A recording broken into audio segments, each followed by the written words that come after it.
एक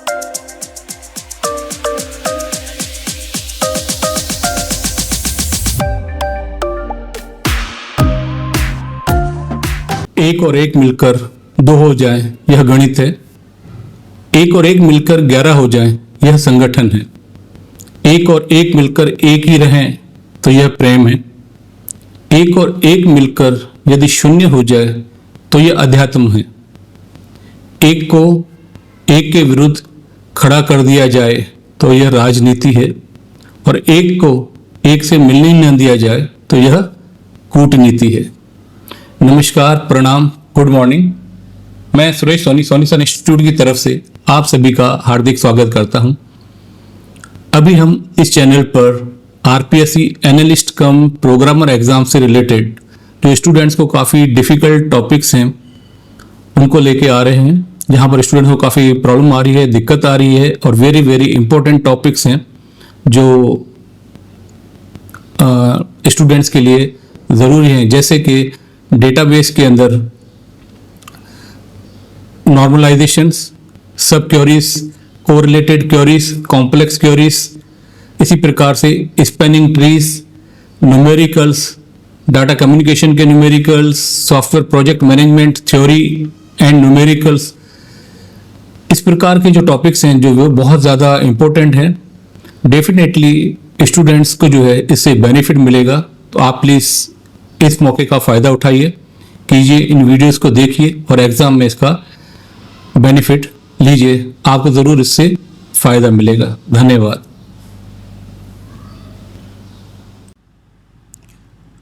आज हम जो डेटाबेस के अंदर टॉपिक स्टार्ट कर रहे हैं, जो लेक्चर है, that is related with the sub queries and the complex queries. पहले क्वेरी का मतलब समझ लीजिए। क्वेरी होती क्या चीज़ है? क्वेरी का मतलब होता है सिंपल क्वेश्चंस, कोई डाउट आपके पास अगर कोई इन्फॉर्मेशन है, कोई भी डाटा अवेलेबल है और उससे रिलेटेड कुछ क्वेश्चन करना चाहते हैं, that is called as a query. ये सिंपल भाषा के अंदर है।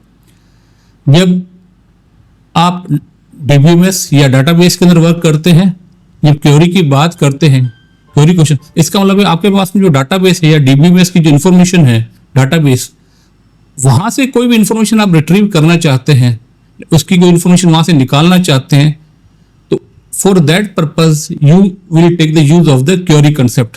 क्वेरी के लिए डाटाबेस के अंदर जो मेन कमांड जो दिया जाता है, या जो क्लॉज काम में ले जाता है, उसे हम सेलेक्ट स्टेटमेंट कहते हैं। जब सेलेक्ट स्टेटमेंट को जब यूज किया जाता है इसके अंदर, वो हम इस तरीके से यूज करते हैं।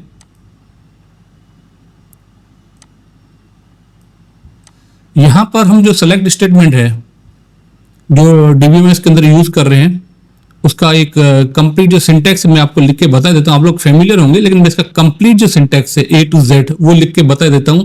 और दूसरा, इसके अंदर ऑर्डर क्या रहेगा, इस चीज को बहुत ध्यान रखना है आप लोगों को। Select from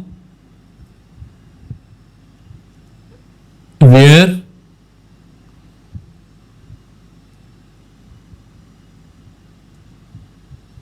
group by having order by, ये इसका कंप्लीट ऑर्डर है। लेकिन यहां पर ध्यान रखना, सेलेक्ट जो क्लॉज है यहां पर, उसके अंदर we will mention the column names. यहां सिर्फ कॉलम नेम आएंगे। जो फ्रॉम क्लॉज दिया गया है यहां पर,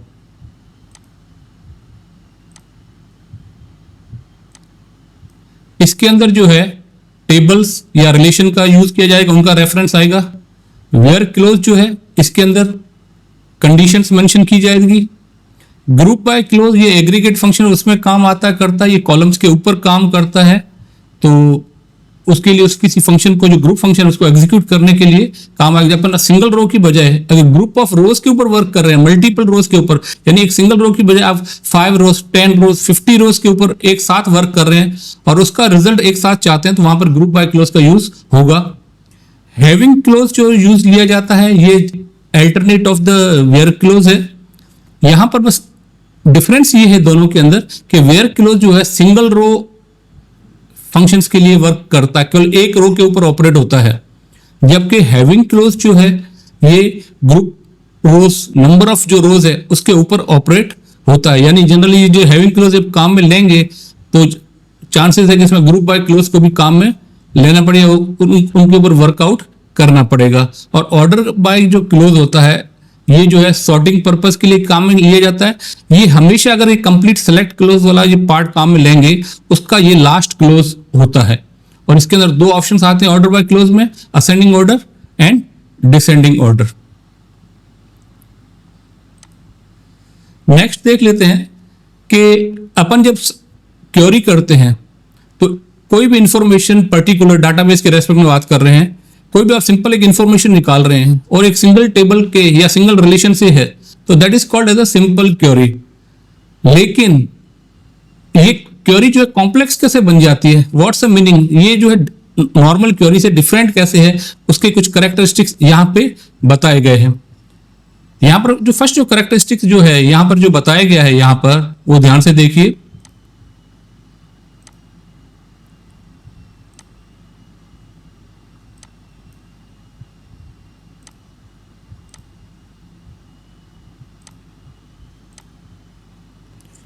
मल्टीपल टेबल्स, इसका मतलब ये है आप जो इंफॉर्मेशन रिट्रीव कर रहे हैं या इंफॉर्मेशन जो निकालना चाहते हैं वो सिंगल टेबल की बजाय दो या दो से ज्यादा टेबल से है। जैसे अगर आप एम्प्लॉय टेबल भी है, डिपार्टमेंट टेबल भी है, एक अदर बैंक से रिलेटेड वो टेबल भी है, आप किसी भी कम से कम दो या दो से ज्यादा टेबल से कोई इंफॉर्मेशन रिट्रीव करना चाहते हैं या उनके मल्टीपल कॉलम्स को काम में लेते हुए आप इंफॉर्मेशन निकालना चाहते हैं तो वो जो क्वेरी होगी आपकी that is called as a complex query.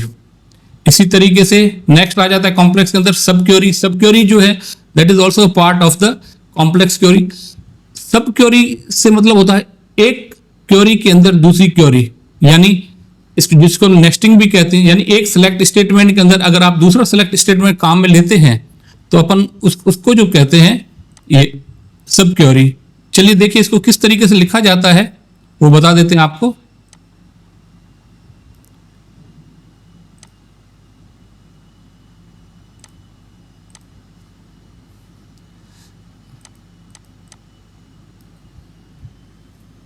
जैसे आपने मान लीजिए कोई सिलेक्ट स्टेटमेंट लिखा, कंप्लीट कुछ भी है, उसका पार्शियली लिखा है, किस तरीके से लिखा, लेकिन उसके अंदर जो है अगर आप एक दूसरा सिलेक्ट स्टेटमेंट काम में ले रहे हैं इस तरीके से, this is called as a nested query या सब क्वेरी। नेक्स्ट वन आपको ये बताया गया है कि आपको इसके अंदर जो है सेट ऑपरेटर काम में लेना है। सेट ऑपरेटर से क्या मतलब है? सेट ऑपरेटर का मतलब है कि आपको दो या दो से ज्यादा क्वेरीज, कम से कम यहां दो क्वेरी की बात करते हैं, दो सेलेक्ट स्टेटमेंट अलग अलग आप ले रहे हैं और उनके थ्रू कोई इंफॉर्मेशन रिट्रीव करवाने चाहते हैं तो वहां पर जो है उनको कंबाइन करते हुए अपन जो इंफॉर्मेशन प्रोवाइड करेंगे वो that is with the help of the set operators. यानी यहां पर दो अलग अलग सेलेक्ट स्टेटमेंट्स यूज होंगे और उनके बीच में सेट ऑपरेटर्स का यूज किया जाएगा। सेट ऑपरेटर कौन कौन से होते हैं? Union, union all, intersect, minus, etcetera. चलिए इनको देख लीजिए, इनको किस तरीके से लिखा है। ये जैसे अपन देखते हैं यहां पर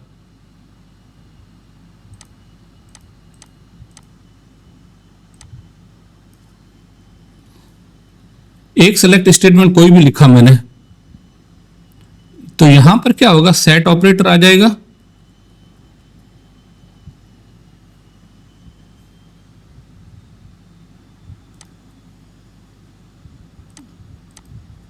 और उसके बाद दूसरा सेलेक्ट स्टेटमेंट। ये सेट ऑपरेटर जो है यहां पर इन दोनों सेलेक्ट स्टेटमेंट को कंबाइन कर देगा। अब उनका रिजल्ट क्या आएगा या किस प्रकार से होंगे ये अपन सेट ऑपरेटर का जब अलग से करेंगे तो उसमें आपको बता देंगे। नेक्स्ट जो दिया गया है last one that is aggregation and grouping. यहां पर देख लीजिए इसके अंदर क्या रहेगा, एग्रीगेशन। एग्रीगेशन यानी अगर आप मल्टीपल रोज के ऊपर एक साथ काम करना चाहते हैं और उनकी ग्रुपिंग करके फिर कोई रिजल्ट निकालना चाहते हैं तो वहां पर जो है अपन एग्रीगेशन फीचर काम में लेंगे। ये भी जो है कॉम्प्लेक्स क्वेरी के अंदर आता है क्योंकि सिंपल क्वेरी जो होती है सिंपल एक सिंगल रो और सिंगल कॉलम के ऊपर मतलब सिंगल कॉलम के ऊपर वो उसका वर्कआउट होता है। जबकि यहाँ पर ये जो है मल्टीपल कॉलम्स, मल्टीपल रोज एटसेट्रा, इनको लेते हुए इसके ऊपर वर्कआउट किया जाता है। जैसे अगर आप मल्टीपल रोज को लेते हुए कोई कैलकुलेशन करना चाहते हैं तो वहां पर अपने एग्रीगेट फंक्शन को काम में लेंगे। आपके कोर्स के अंदर जो गिवन है यहाँ पर फाइव टाइप्स के एग्रीगेट फंक्शन गिवन है। कौन कौन से हैं? काउंट, सम, मिन, मैक्स एंड एवरेज। कुछ तो नाम से क्लियर है, मैक्स और मिन, मैक्सिमम वैल्यू और मिनिमम वैल्यू। अगर नंबर ऑफ 10 रोज दी गई है उनमें से, या 10 रोज के अंदर सैलरी गिवन है, तो उनमें से मिनिमम सैलरी क्या होगी या मैक्सिमम सैलरी क्या होगी, उसका रिजल्ट तो एक ही आएगा। तो आप मैक्स एंड मिन से फाइंड आउट कर सकते हैं। इसी तरीके से अगर सैलरी के पर्सपेक्टिव से देखें, एवरेज निकाला है तो उन सब सैलरी का एवरेज आ जाए, एवरेज वैल्यू आ जाएगी। सम है तो उन सब एवरेज उनका सम आ जाएगा सैलरीज का। काउंट, तो काउंट ये करेगा, उनकी काउंटिंग करके बता देगा कि अपने टोटल कितनी रोज ली है। अगर मैंने 10 रोज ली है या 15 रोज ली है या 50 रोज ली है, उनकी काउंटिंग करके बता देगा कि टोटल आप कितनी रोज कैलकुलेशन काम में ले रहे हैं।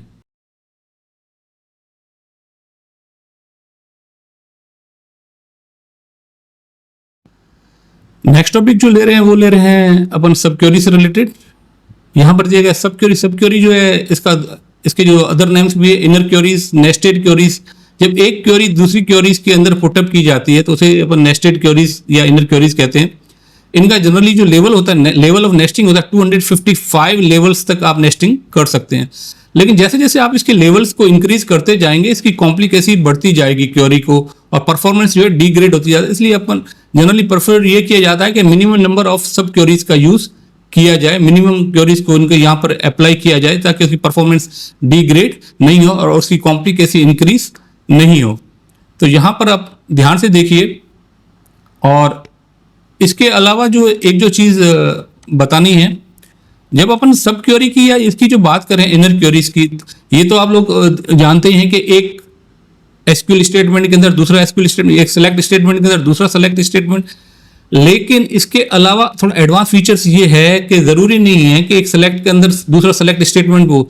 ये पॉसिबल है कि एक जो स्टेटमेंट है वो सेलेक्ट है, इंसर्ट है, अपडेट या डिलीट, इनमें से कोई भी स्टेटमेंट है उसके अंदर दूसरा अगर सेलेक्ट स्टेटमेंट यूज किया जाता है, that is also called as a sub query feature.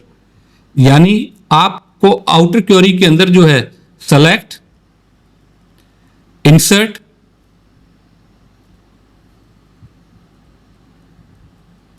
Update और डिलीट, इन कमांड में से कोई भी ले रहे काम में, और उसके अंदर आउटर के अंदर जो जो इनर के अंदर जो काम में ले रहे हैं वो सेलेक्ट स्टेटमेंट ले रहे हैं।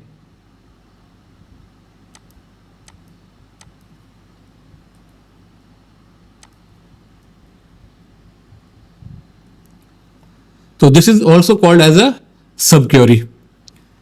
यहां पर अपन देख लेते हैं इसके ये फीचर्स जो हैं वो क्या क्या हैं, उसके हिसाब से इसको आगे डिस्कस करते हैं। इसका जो इंपॉर्टेंट जो फीचर दिया गया है यहां पर कैरेक्टरिस्टिक्स, वो है एनक्लोज इन पैरेंथेसिस। तो जब भी आप सब क्वेरी लिखेंगे या इनर क्वेरी लिखी जाएगी, हमेशा वो पैरेंथेसिस के अंदर होगी। यहां पर आपको इस पैरेंथेसिस का मतलब होता है स्मॉल ब्रैकेट्स जो होते हैं, इनका यूज किया जाएगा। लार्ज ब्रैकेट्स या जो मिडिल ब्रैकेट्स है इनको यूज नहीं करना है, ये इसकी नेसेसरी कंडीशन है। नेक्स्ट जो दिया गया है कि आउटर क्वेरी जो फर्स्ट वन होती है और उसके बाद होती है इनर क्वेरी जो सेकंड वन होती है। तो हमेशा जब एग्जीक्यूशन होगा तो इनर क्वेरी पहले एग्जीक्यूट होगी, इसका जो रिजल्ट्स है वो आउटर क्वेरी को सेटिस्फाई करेगा और उसके हिसाब से वो चीज जनरेट होगी। लास्ट वन कैरेक्टरिस्टिक जो देख रहे हैं, ये डिफरेंट रिजल्ट्स जनरेट होते हैं सब क्वेरीज के अंदर, तो अपन उनके ऊपर देख लेते हैं कौन कौन से। एक तो ये सिंगल वैल्यू जनरेट करते हैं। सिंगल वैल्यू से मतलब ये है, जैसे अगर सैलरी कंसेप्ट दिया हुआ है तो सम ऑफ द सैलरी है, एवरेज सैलरी है, मिनिमम वैल्यू है, मैक्सिमम वैल्यू है सैलरी की, तो इनका रिजल्ट तो एक ही होगा। यानी अगर 50 एम्प्लॉय की मिनिमम सैलरी क्या होगी तो रिजल्ट एक ही आएगा। उनका सम क्या आएगा, सम ऑफ सैलरी क्या होगा, रिजल्ट एक ही आएगा। तो वहां पर जो है अपन equal to, not equal to, greater than, ये जो 6 सिंबल दिए गए हैं इनका, इनमें से किसी का यूज होगा, यानी वहां पर सिंगल वैल्यू के साथ में ये ऑपरेटर यूज किए जाएंगे। This is a necessary condition.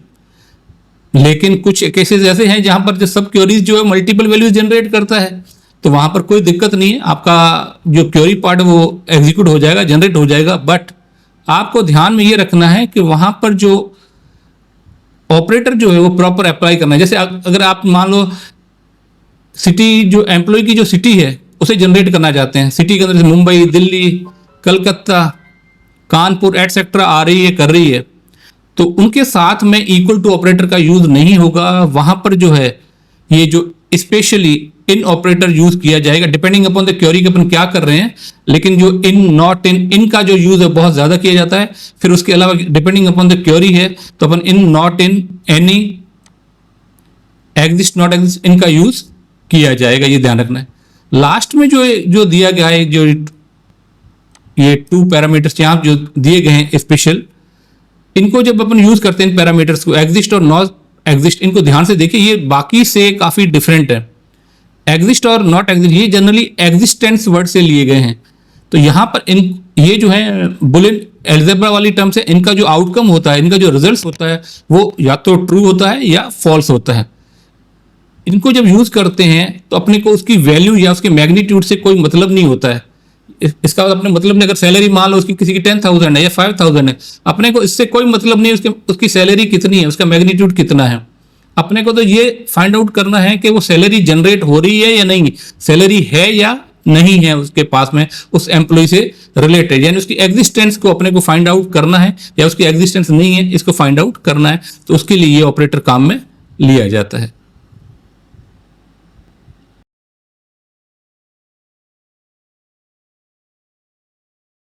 Next part जो कर रहे हैं सब क्वेरी टॉपिक के अंदर, वो ये कर रहे हैं कि टाइप ऑफ सब क्वेरीज, उसके ऊपर वर्कआउट कर रहे हैं और वो ये देख रहे हैं कि उन सब क्वेरीज किस प्रकार के रिजल्ट जनरेट करेगी। तो फर्स्ट वन जो अपन ले रहे हैं यहाँ पर वो ये रहे हैं सिंगल रो सब क्वेरी, यानी यहाँ से जो रिजल्ट जो जनरेट होगा वो सिंगल वैल्यू रिजल्ट जनरेट होगा सब क्वेरी की तरफ से, वो फिर आउटर क्वेरीज के साथ में मैचअप होगा और उसके हिसाब से वो रिजल्ट जनरेट करेगा। तो अपन उसके हिसाब से देख लेते हैं इसका सिंटैक्स वगैरह क्या होगा।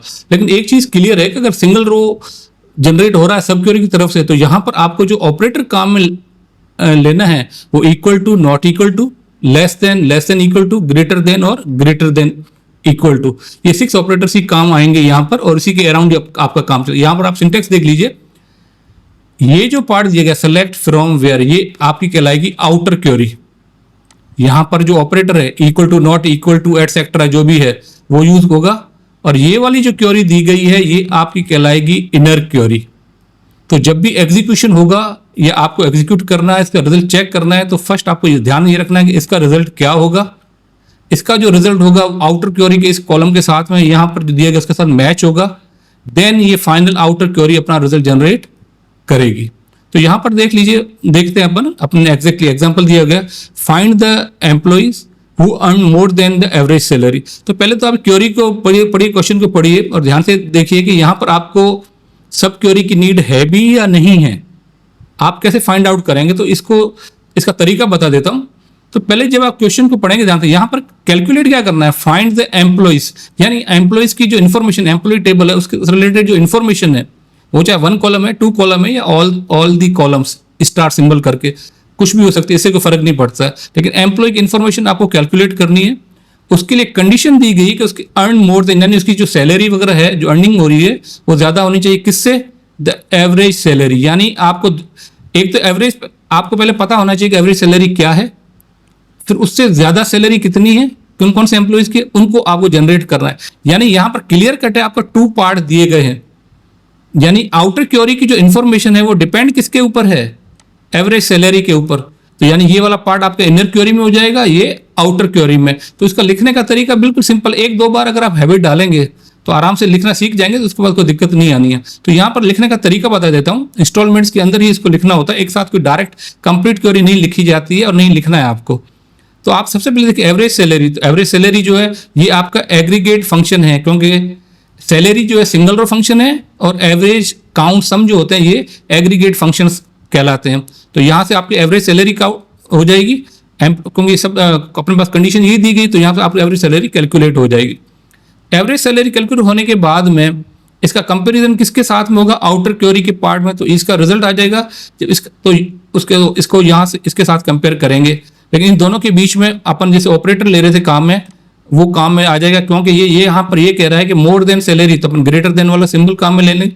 लेकिन एक चीज और ध्यान रखनी है, ये जब कॉलम नेम लिखते हैं सैलरी और यहाँ ये जो कॉलम है, इनके बीच 1 by 1 मैपिंग होनी चाहिए प्रॉपर।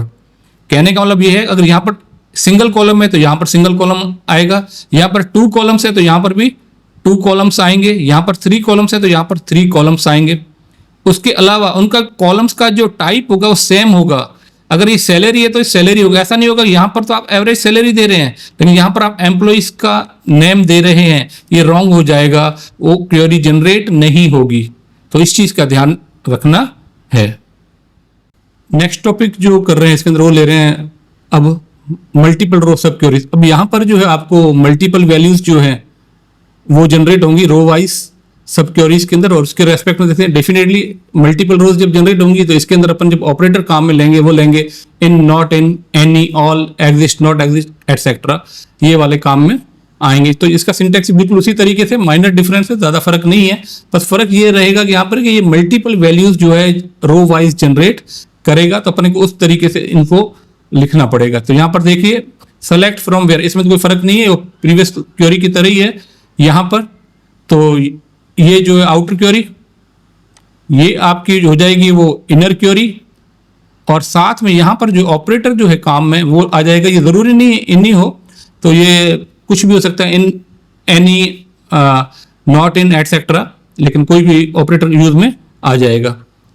यहाँ पर अपन जो है इन ऑपरेटर के थ्रू एक एग्जांपल दे रहे हैं। देखिए, find employees who work in department located in New York. आपको पहले क्वेरी के थ्रू फाइंड आउट कीजिए कि इसकी सब क्वेरी की नीड है या नहीं है, सिंगल क्वेरी है या मल्टीपल रोज वाली है, वो तो बात की बात है। पहले तो आपको क्वेरी को फाइंड आउट करना है कि सब क्वेरी की नीड है या नहीं। फाइंड एम्प्लॉइज यानी एम्प्लॉइज की इन्फॉर्मेशन निकालनी है, कहाँ पे, जो लोकेटेड न्यूयॉर्क के अंदर है, जिनके यानी जिनके डिपार्टमेंट्स जो हैं न्यूयॉर्क के अंदर हैं। तो आप क्लियर कट पड़ा है, यानी पहले तो ये फाइंड आउट करना है कि डिपार्टमेंट न्यूयॉर्क में कहाँ जो डिपार्टमेंट्स हैं न्यूयॉर्क में हैं उनको फाइंड आउट करना है, और उसके रेस्पेक्ट अपने एम्प्लॉइज को फाइंड आउट करना है। तो यहाँ पर क्लियर कट है, तो अपने पहले इस क्वेरी को पहले लिखेंगे। तो सेलेक्ट, तो जो डिपार्टमेंट जो होता है वो डिपार्टमेंट आईडी के साथ में या डिपार्टमेंट नेम एटसेट्रा करके भी आप कर सकते हैं, कोई फर्क नहीं पड़ता, उनके एट्रीब्यूट्स के थ्रू उनके साथ लिंकअप होता है। तो यहाँ इस क्वेरीज के थ्रू जो है जो न्यूयॉर्क में लोकेटेड डिपार्टमेंट्स है उनके डिपार्टमेंट आईडी आ जाएगा।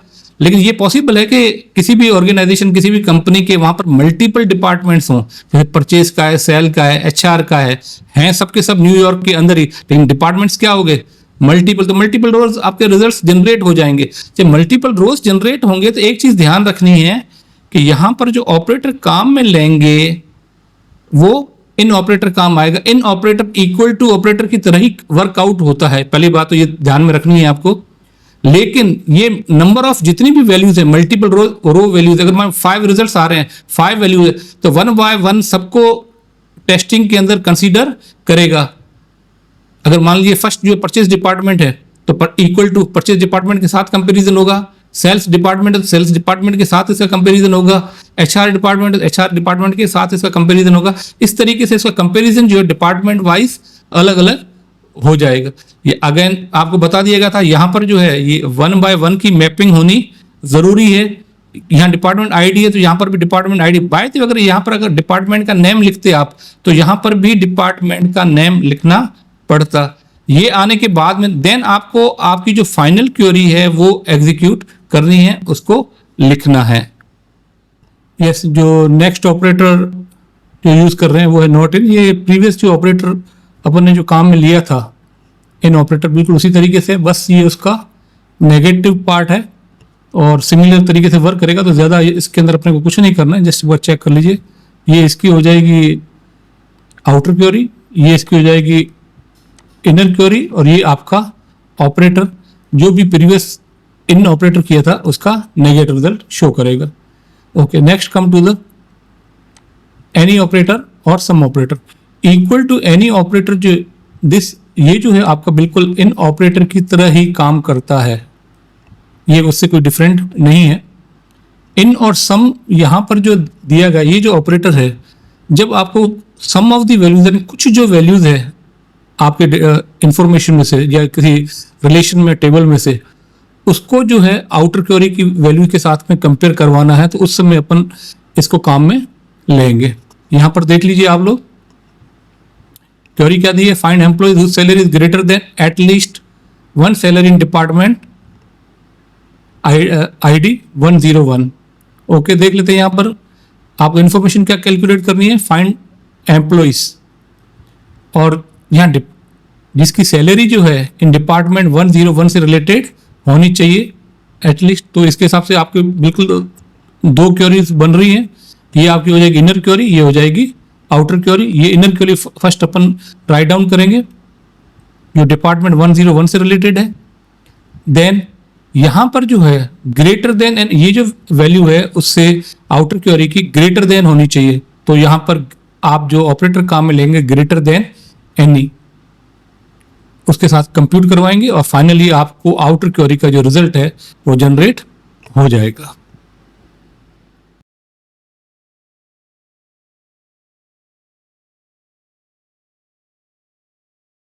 जिस तरीके से अपन ने एनी ऑपरेटर को यूज किया उसी तरीके से बिल्कुल अपन ऑल ऑपरेटर को यूज करेंगे।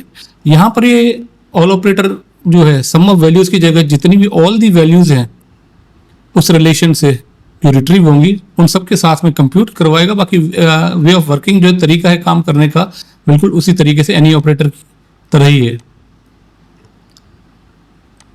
ये आउटर क्वेरी, ये इनर क्वेरी, बस फर्क ये रहेगा कि ये इस क्वेरी से जितनी भी वैल्यूज जनरेट होंगी सारी उन सब के साथ उन सबको लेते हुए आगे ये कंपेयर करवाएगा। नेक्स्ट अपन जो ले रहे हैं वो रहे हैं मल्टी कॉलम सब क्वेरीज। अभी तक आप लोगों ने जो क्वेरी सब क्वेरी जो वर्क की जिनके ऊपर काम किया वहां पर आपने एक चीज नोट डाउन की होगी कि जो आउटर क्वेरी जो इनर क्वेरीज के अंदर जो कॉलम जो यूज हो रहे थे वो ओनली सिंगल कॉलम था। जैसे यहाँ पर देखिए ये सेलेक्ट सैलरी, ये इससे पहले अपन ने काम लिया था एवरेज सैलरी, या जो भी कॉलम काम में लिए ओनली सिंगल कॉलम ही यूज में लिए थे। अब जो है यहाँ पर सिंगल कॉलम की बजाय 2 और मोर देन 2 कॉलम, कम से कम 2 कॉलम या 2 से ज़्यादा कॉलम जनरेट होंगे और उनका कंपैरिजन होगा। तो डेफिनेटली इस केस के अंदर, इस पार्ट के अंदर यहाँ पर जो ऑपरेटर काम में लिए जाएंगे वो इन, नॉट इन या अदर देन जो है वो ऑपरेटर्स यूज में आएंगे। इन सब में से इन ऑपरेटर जो है वो that's most useful operator in exam. यहां पर देख लीजिए क्वेरीज, देख लीजिए क्या चीज कह रही है, find the employees who have the same job title and salary as any employee in department 20। तो डेफिनेटली इसके हिसाब से फर्स्ट जो अपन डिपार्टमेंट 20 से रिलेटेड जो सब क्वेरी है इसको जनरेट करेंगे तो वो यहाँ से आपके क्या क्या फीचर आ जाएंगे, जॉब टाइटल एंड सैलरी। यहाँ पर आप देख लीजिए टोटल 3 कॉलम्स जनरेट हो रहे हैं। यानी इसका मतलब ये है जब आउटर क्वेरी के साथ इनका कंपैरिजन होगा तो पैरेलली 1 by 1 की मैपिंग करते हुए 3 कॉलम्स लेने पड़ेंगे, जिसमें फर्स्ट आपका जॉब से रिलेटेड होना चाहिए, second title and third salary order wise. और यहाँ पर आपको इक्वल टू ऑपरेटर काम में नहीं आएगा, इक्वल टू या नॉट इक्वल टू, यहाँ पर आपको इन, नॉट इन, इस प्रकार के जो ऑपरेटर्स होते हैं वो यूज में आते हैं और फाइनली आपका आउटर क्वेरी का रिजल्ट जनरेट होगा। नेक्स्ट टॉपिक जो ले रहे हैं इसके अंदर वो आ रहा है कोरिलेटेड सब क्वेरीज। कोरिलेटेड जो सब क्वेरीज है बाकी जो अभी आपने जो सब क्वेरीज की उससे थोड़ी डिफरेंट है। यहाँ पर जैसा कि इसके नाम से क्लियर है कोरिलेटेड यानी कोरिलेशन, यानी जो सब क्वेरी है that's related with the outer query. यानी आपको जब भी इस क्वेरी को यूज करना है या जब भी इसका एग्जीक्यूशन होगा ये हमेशा आउटर क्वेरी का जो रेफरेंस है वो यूज किया जाए, क्योंकि सब क्वेरी जो है अपने आप में ये कहलाती है इनर क्वेरी और जो मेन जो क्वेरी है वो कहलाती है आउटर क्वेरी। यानी जब भी आप इस इनर क्वेरी को यूज करेंगे वो हमेशा आउटर क्वेरी का रेफरेंस यूज करेगा, विदाउट उसके जो है ये एग्जीक्यूशन पॉसिबल नहीं होगा। अभी तक आपने जब भी इनर क्वेरी को या सब क्वेरी को एग्जीक्यूट किया है वो अपने आप में इंडिपेंडेंटली एग्जीक्यूट होती थी, जबकि इस केस में ये नहीं होगा। इस वजह से ये जो सब क्योरी है बाकी क्योरी से थोड़ी डिफरेंट है। आप इसके कैरेक्टरिस्टिक देख लीजिए। रेफरेंस इज आउटर क्योरी, ये हमेशा जो मेन क्योरी है आउटर क्योरी उसका रेफरेंस इनर क्योरी के अंदर आएगा। एग्जीक्यूशन ऑर्डर क्या करेगा, हमेशा जब इसका एग्जीक्यूशन होता है वो आउटर क्योरी से स्टार्ट होता है, देन अपन यहाँ इनर क्योरी के अंदर शिफ्ट होंगे, इसके साथ कंपेरिजन का रिजल्ट हो अगर आएगा, कंपेरिजन वगैरह होगा, and then final output will be generated. तो यहाँ पर एक चीज और नोट डाउन कर लीजिए, यहाँ पर जब आप इसको यूज कर रहे हैं, यहाँ पर देख लीजिए आउटर क्योरी का क्या अपन एलियास यूज किया डिपार्टमेंट्स का डी, और इनर क्योरी के अंदर जो रिलेशन काम में ले रहे हैं वो ले रहे हैं एम्प्लॉइज जिसका एलियास है ई। लेकिन यहाँ पर जो है कंडीशन के अंदर अपन जो आउटर क्योरी है उसका रेफरेंस भी मेंशन कर रहे हैं। ये बाकी जो सब क्योरीज है उसके अंदर ये चीज नहीं होती थी, इस वजह से ये उनसे डिफरेंट है। और दूसरी बात, यहाँ अपन जो इस पैरामीटर को यूज कर रहे हैं, इस क्लोज को यूज कर रहे हैं एग्जिस्ट, ये केवल ये शो करता है, बुलियन एल्जेब्रा पैरामीटर है, ये शो करेगा कि ये जो यहाँ से जो वैल्यू है एग्जिस्ट होगी, जनरेट होगी या नहीं, आइदर ट्रू और फॉल्स। इसकी वैल्यू से कोई मतलब नहीं है। नेक्स्ट देख लेते हैं नॉट एग्जिस्ट। बिल्कुल जो एग्जिस्ट वाला जो था उसका अपोजिट है, नॉन एग्जिस्टेंस को शो करता है कि उस रिलेशन में या उस टेबल के अंदर वो डाटा या पर्टिकुलर कॉलम एग्जिस्ट नहीं करता है। उसकी एग्जिस्टेंस के बारे में अपने को पता होना चाहिए, उसकी वैल्यू या उसके मैग्नीट्यूड से कोई मतलब नहीं है, बिल्कुल प्रीवियस की तरह काम करेगा। ये आपकी हो जाएगी आउटर क्योरी, ये हो जाएगी इनर क्योरी, और साथ में ये कोरिलेटेड क्योरी का भी एग्जांपल है। और यहाँ पर ये दे दिया है नॉट एग्जिस्ट। अगर नॉट एग्जिस्ट होगा तो उसके हिसाब से ये वैल्यू जो आगे कंपेयर होगी और फाइनल रिजल्ट जनरेट होगा। नेक्स्ट जो अपन फाइंड आउट कर रहे हैं या इसके अंदर जो पढ़ेंगे वो पढ़ेंगे यहाँ पर scalar sub query. Scalar sub query, इसकी डेफिनेशन को ध्यान से देखिए, एमसीक्यू जो क्वेश्चन आता है उसके हिसाब से ये पार्ट काफी इंपॉर्टेंट रहेगा कि स्केलर सब क्योरी क्या होती है। एक तो आप यहाँ पर ये ध्यान दे दीजिए कि कोरिलेटेड क्योरी क्या होती है, बाकी सब क्योरी से डिफरेंट है। स्केलर सब क्योरी क्या होती है, इस प्रकार की सब क्योरी जो सिंगल रो जनरेट करती है और सिंगल कॉलम का यूज करती है। यहाँ पर आप देख लीजिए अपन सब क्योरी के अंदर आते हैं, ये तो आपकी हो गई आउटर क्योरी और ये आपकी हो गई इनर क्योरी। इनर क्योरी के अंदर यहाँ पर अपन क्या कर रहे हैं, ओनली सिंगल कॉलम का यूज कर रहे हैं, और ये जो कंडीशन दी गई है ये केवल एक सिंगल रो जनरेट करेगी। यानी कोई भी सब क्योरी अगर सिंगल कॉलम और सिंगल रो के यूज के थ्रू यूज हो रही है, उसके थ्रू उसका वर्कआउट हो रहा है, that is called as a scalar sub query. Next sub topic जो कर रहे हैं वो है nested sub queries. Nested queries का मीनिंग आपको पहले बता दिया था।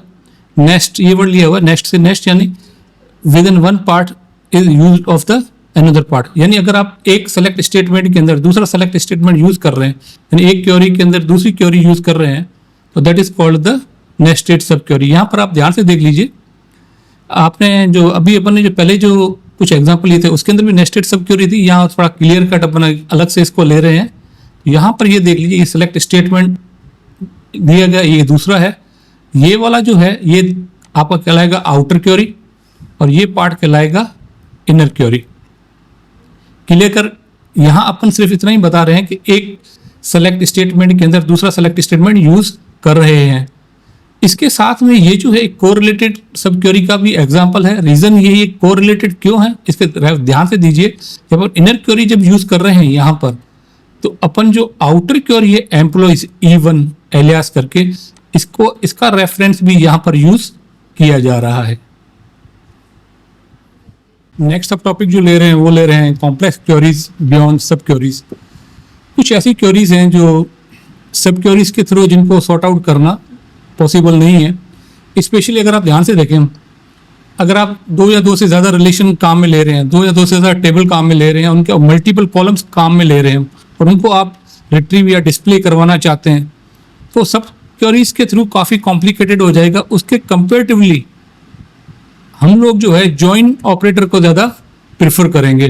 तो जॉइन का जैसे कि नाम क्लियर है, जॉइन ऑपरेटर, इसका जो मेन पर्पस जो होता है टू और more than two relations, two और मोर देन जो टू टेबल होती है उनको लिंकअप करता है और उनके जो डाटाज हैं एज पर दी कंडीशन उनको रिट्रीव करता है। यहाँ पर ज्वाइन के अंदर जब बात करेंगे या number of types of joints available हैं, जिसमें inner join, left join, right join, full join, cross join and self join. इन सबको हम एग्जांपल के थ्रू देख लेते हैं। वैसे शॉर्ट में थोड़ा बता देता हूँ, विथ हेल्प ऑफ एग्जांपल इनको मैं शो करके बता देता हूँ आपको। इनर ज्वाइन का है यहाँ पर, तो यहाँ पर वो रोज डिस्प्ले होंगी यहाँ पर कंडीशन इनकी मैच हो रही है। लेफ्ट ज्वाइन के और राइट ज्वाइन को भी इसी तरीके से अपन देख लेते हैं। और सेल्फ ज्वाइन जो है ये बाकी ज्वाइंट्स के कंपेरेटिवली थोड़ा डिफरेंट है। यहाँ सेल्फ ज्वाइन जो है यहाँ पर क्या होगा कि केवल एक सिंगल रिलेशन या सिंगल टेबल यूज होगी और वो उस टेबल के अपन एलियासिस को यूज करते हुए खुद को ही वो टेबल रेफर करेगी और उसके थ्रू अपन जो है डेटास को रिट्रीव करते हैं। अपन इन सबको जो है एग्जांपल के थ्रू देखते हैं।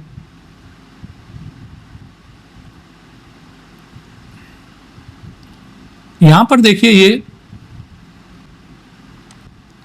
Example of inner join. Inner join को जब आप ध्यान से देखेंगे यहां पर अपन यहां पर दो टेबल काम में ले रहे हैं, एम्प्लॉय और डिपार्टमेंट। इसके अंदर जो है आप जब ध्यान से देखेंगे दोनों के अंदर डिपार्टमेंट आईडी जो फील्ड है ये कॉमन है, तो इसके अंदर कॉमन वैल्यूज कौन कौन सी है, 101 एंड 102। तो ये क्या करेगा, दोनों टेबल में से जो कॉमन वैल्यूज हैं डिपार्टमेंट आईडी की उनको जो है फाइनली डिस्प्ले करेगा। तो आप जब फाइनल आउटपुट देखेंगे यहाँ पर रिजल्ट देखेंगे, उस केस के अंदर केवल 101 एंड 102 डिपार्टमेंट्स के थ्रू जो इंफॉर्मेशन थी यहाँ पर वो केवल डिस्प्ले हुई है।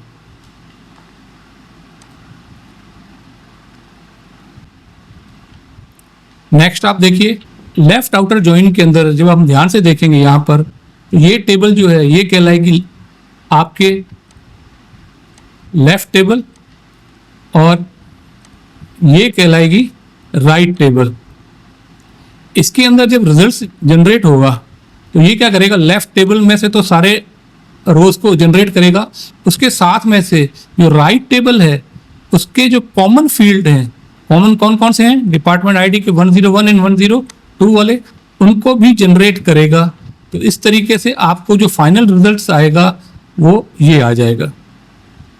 और इसका मतलब ये है कि डिपार्टमेंट आईडी से रिलेटेड ये जो पार्ट था राइट के अंदर ये स्किप हो जाएगा, ये जनरेट नहीं होगा।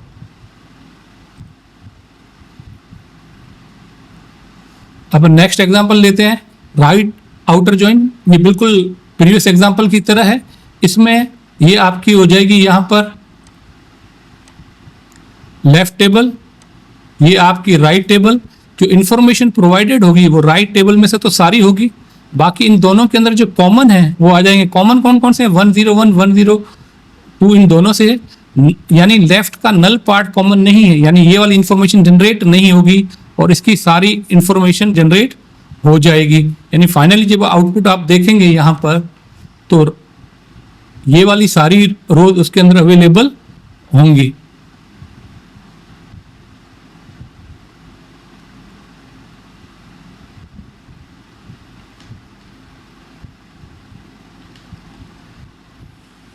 नेक्स्ट देख लेते हैं full join.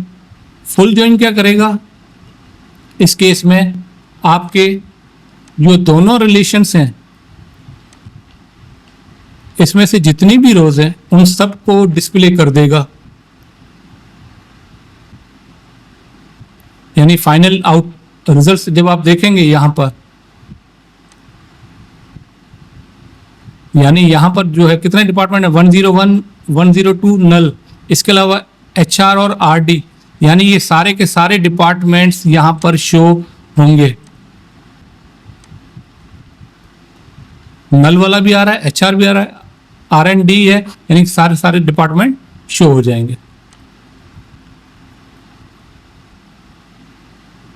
Cross join, cross join को जब ध्यान से देखेंगे आप यहाँ पर, तो क्रॉस जॉइन के अंदर क्या कर देता है, ये फर्स्ट टेबल सेकंड टेबल, इसके अंदर टोटल कितनी रोज हैं 2, इसमें रोज कितनी हैं 3, दोनों को मल्टीप्लाई कर दीजिए, टोटल रोज कितनी हो जाएंगी 6। यानी फर्स्ट टेबल की फर्स्ट रो को लेगा और इन सब रोज के साथ कंबाइन करेगा, फिर ये सेकंड लेगा और इन सब रोज के साथ में कंबाइन करेगा। तो यहाँ पर देखिए फर्स्ट इसने रेड कलर नेम लिया और सबके साथ कंबाइन किया, तो स्मॉल मीडियम एंड लार्ज। इसी तरीके से ये नेक्स्ट टाइम ब्लू को लेगा और इन सब वैल्यूज को जनरेट करेगा, तो टोटल आपको 6 रोज यहाँ पर जनरेटेड मिलेंगे। नेक्स्ट जो ले रहे हैं सेल्फ जॉइन। सेल्फ जॉइन जैसा कि मैंने आपको बताया था, यहाँ पर ये बाकी जॉइन से डिफरेंट है, क्योंकि अदर जो जॉइंट्स है उसमें 2 डिफरेंट टाइप ऑफ टेबल्स या रिलेशंस यूज कर रहे हैं, जबकि इसके अंदर जो है अपन सिर्फ एक सिंगल टेबल ही यूज करेंगे और वो खुद ही, और वो जो खुद टेबल जो है या वो जो रिलेशन है अपने आप को ही रेफर करेगा, यानी अपन इसमें टेबल एलियास फीचर का यूज करेंगे। यहाँ पर देख लीजिए एम्प्लॉइज नेम और उनके मैनेजर्स दिए गए हैं, लेकिन मैनेजर खुद भी क्या होता है, एक एम्प्लॉय ही होता है। तो यहाँ पर अपने को ये फाइंड आउट करना है कि एम्प्लॉइज और उनके मैनेजर फाइंड आउट करने हैं, तो ये अपने को सेल्फ जॉइन के थ्रू पॉसिबल हो जाएगा और उसका रिजल्ट जो है इस तरीके से यूज किया जाएगा। तो यहाँ पर जो है ओनली सिंगल रिलेशन या सिंगल टेबल का यूज किया जाएगा।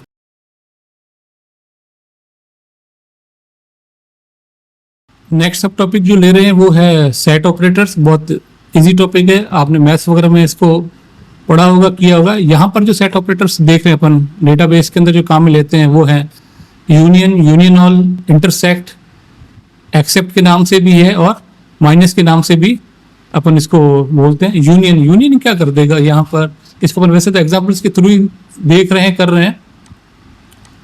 यूनियन जो है दोनों रिलेशन है, दोनों टेबल्स में से जितनी भी रोज हैं उन सबको जनरेट कर देता है, बस ये जो उनके बीच में जो डुप्लीकेट रोज होती है उसको रिमूव कर देगा।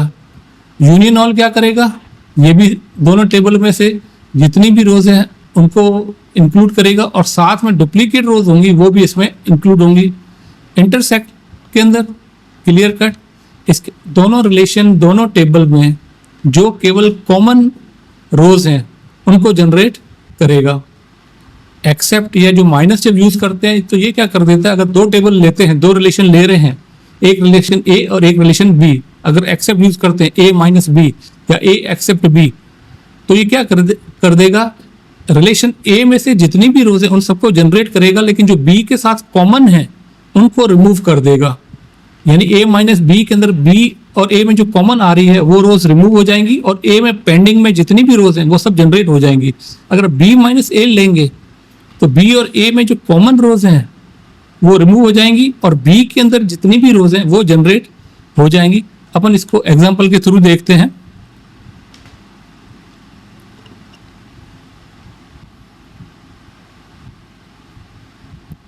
यहाँ पर जो फर्स्ट एग्जाम्पल दे रहे हैं अपन वो ले रहे हैं सिंपल यूनियन का। इसके अंदर देखिए फर्स्ट टेबल ले रहे हैं अपन कस्टमर यूएसए, सेकंड ले रहे हैं कस्टमर यूरोप। इसके अंदर ध्यान से अगर आप देखेंगे तो 104 जो है यहाँ पर ये कॉमन एंटिटी है, यानी इसका मतलब ये होगा कि ये दोनों इसको छोड़कर, इस रो को छोड़कर बाकी की सब रोज इसमें जनरेट होंगी। तो अपन यहाँ पर देखते हैं 104 वाली रो जनरेट नहीं होगी, तो इसमें देखिए अब 104 से रिलेटेड जो इंफॉर्मेशन है वो एलिमिनेट होगी और बाकी सब रोज इसके अंदर जनरेट हो गई। नेक्स्ट अपन देख लेते हैं यूनियन ऑल। यूनियन ऑल क्या करेगा, दोनों रिलेशन में से जितनी भी रोज हैं वो ले लेगा और इसके अलावा जो डुप्लीकेट रोज है उनको भी यूज करेगा उतनी ही बार। तो यहां पर आप ध्यान से देखिए, first relation customer USA, second relation customer Europe और इसके अंदर जो कॉमन जो दे रहे हैं वो दे रहे हैं 104। तो अब अपन देखते हैं कि फाइनल आउटकम क्या आता है। तो फाइनल आउटकम में अगर आप ध्यान से देखेंगे तो 104 जो है 2 बार दोनों रिलेशन के थ्रू है वो भी साथ में डिस्प्ले होगा।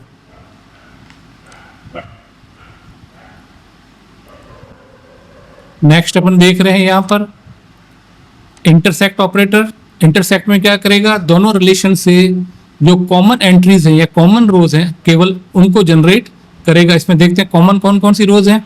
102 103 कस्टमर आईडी।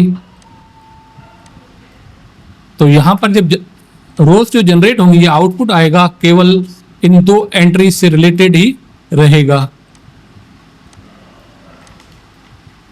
और नेक्स्ट और जो लास्ट वन जो ले रहे हैं सेट ऑपरेटर्स के अंदर, वो अपन ले रहे हैं एक्सेप्ट या माइनस।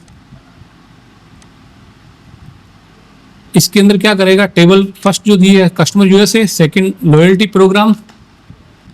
इसके अंदर ध्यान से देखिए कि कौन कौन से कॉमन आ रहे हैं। पहले कॉमन कौन कौन से हैं, 102 और 103। तो इसका मेन पर्पस क्या है, ये क्या करेगा, टेबल 1 में से जितनी भी इंफॉर्मेशन है उसको जनरेट करेगा, लेकिन जो कॉमन इंफॉर्मेशन जो थी 102 और 103 ये स्किप हो जाएगी, ये एलिमिनेट हो जाएगी। यानी अपने पास जो आउटपुट आएगा 101, 104 और 105 से रिलेटेड रहेगा। 10 यहां पर देख लीजिए।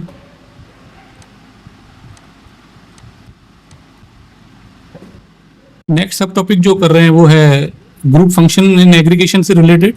ग्रुप फंक्शन एंड एग्रीगेशन का आपको बताया था कि एग्रीगेट फंक्शंस, यानी अभी मोस्ट ऑफ जब आप क्वेरीज वगैरह करते हैं या सब क्वेरीज करते हैं तो सिंगल रो फंक्शन या सिंगल रो कॉलम्स के ऊपर वर्कआउट करते हैं।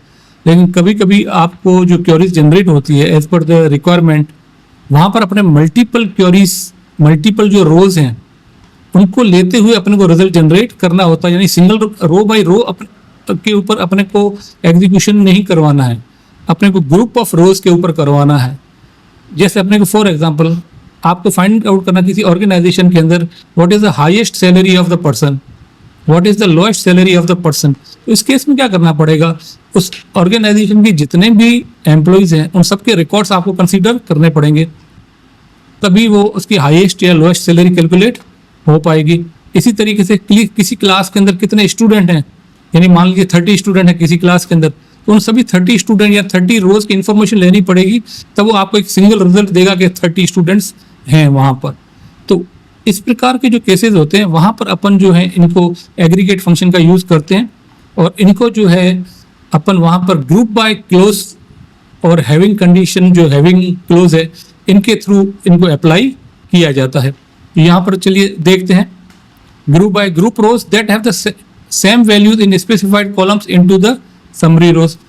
अच्छा, एग्रीगेट फंक्शंस जब आप काम में लेंगे यहाँ पर टोटल पहले बता दिया गया था आपको, टोटल आपके 5 फंक्शंस दिए गए हैं, count, sum, average, max and min. जैसा कि नाम से क्लियर, काउंट टोटल काउंटिंग करके बता देगा, सम समेशन करेगा, एवरेज कैलकुलेट कर देगा, maximum and minimum value show कर देगा।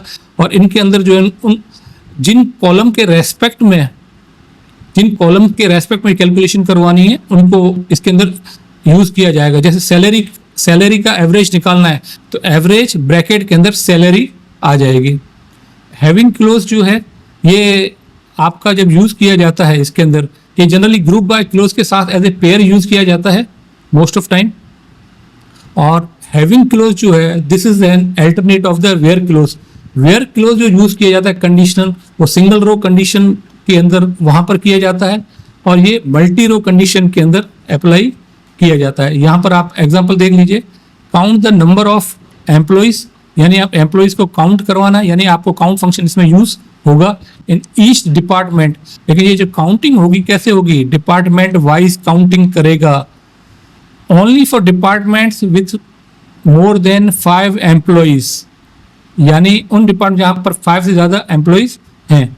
तो यहाँ पर आप देख लीजिए कंडीशन ये क्या बन गई। यहाँ पर इसको अपन अलग अलग तरीके से भी कर सकते थे, लेकिन यहाँ पर अपन ये वाली क्वेरी इसको यूज किया गया है।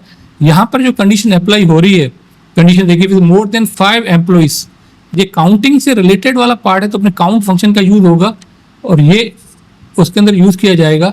जब यहाँ पर काउंट के अंदर एग्रीगेट फंक्शन को जब अप्लाई कर रहे हैं और ये एक कंडीशन है, तो यहाँ पर वेयर क्लोज अप्लाई नहीं हो सकता, केवल हैविंग ही अप्लाई हो सकता है। ये जो वेयर क्लोज है उससे डिफरेंट आ जाता है। नेक्स्ट वन, जब अपन काउंटिंग करेंगे ये जैसे काउंटिंग हो रही है तो किस बिहाफ पे काउंटिंग कर रहा है ओनली एम्प्लॉयज को, उसका बेसिस क्या है, तो उसका बेसिस है डिपार्टमेंट आईडी।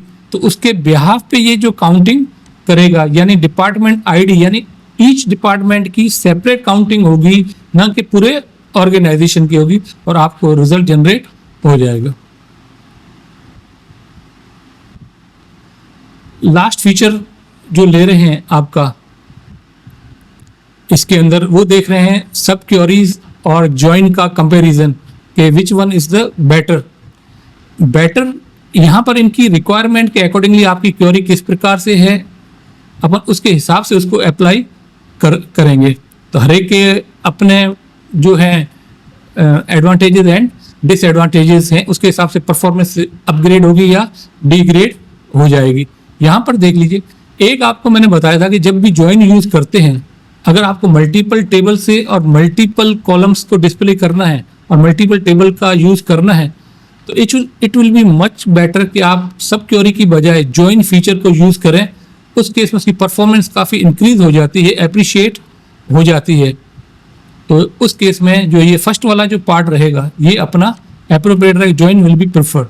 लेकिन अगर अपने को क्वेरी इस टाइप की है या यहाँ पर अपने को क्वेरीज को ऐसी कोई कंडीशन दी गई जिसको फिल्ट्रेशन जरूरी है, यानी एक कंडीशन के अंदर दूसरी कंडीशन, दूसरे के अंदर तीसरी कंडीशन, यानी अपन अपने लिए ये बेटर है ज़्यादा उसको फिल्टर आउट करते हुए फिर क्वेरी को जनरेट करें, तो वहाँ पर सब क्वेरी फीचर जो होगा that will be the preference wise, वहाँ पर अपन इसको वेटेज ज़्यादा दे देंगे। और एक और चीज़ है कि जब आप कुछ ऐसी क्वेरीज हैं जहाँ पर आप ज्वाइन और सब क्वेरी दोनों को इक्वल वे में अप्लाई कर सकते हैं, लेकिन उसका जो इफेक्ट आएगा वो इंटरनली आएगा परफॉर्मेंस वाइज। रीज़न ये है कि जब आप ज्वाइन कंडीशन अप्लाई करते हैं तो वहाँ पर आपको टू मैनी रोज यानी नंबर ऑफ रोज जनरेट होती हैं। फॉर एग्जांपल आपने ऐसी क्वेरी दी है जिसके अंदर केवल आउटपुट के अंदर 5 रोज ही आ रही है, लेकिन जब आप उसको इंटरनली जब जनरेट करवाएंगे बिगिनिंग लेवल पे फिल्ट्रेशन जब होगा तो 100 ऑफ रोज जनरेट होगी, उसके बाद में फाइनल करते हुए वो फाइनल 5 रोज जनरेट करेगा। तो वहाँ पर परफॉर्मेंस जो होती है क्वेरी की वो डिग्रेड हो जाती है, जबकि सब क्वेरी के थ्रू क्या करेगा, उन आउट ऑफ 100 रोज में से डायरेक्टली पर्टिकुलर रोज को जनरेट करके आपको आउटपुट शो कर देगा, तो जिससे आपकी परफॉर्मेंस इंक्रीज हो जाती है, यानी फिल्ट्रेशन काफ़ी क्विक और फास्ट हो जाता है। तो यहाँ पर अपन जो है सब क्वेरी को प्रेफर करेंगे। धन्यवाद।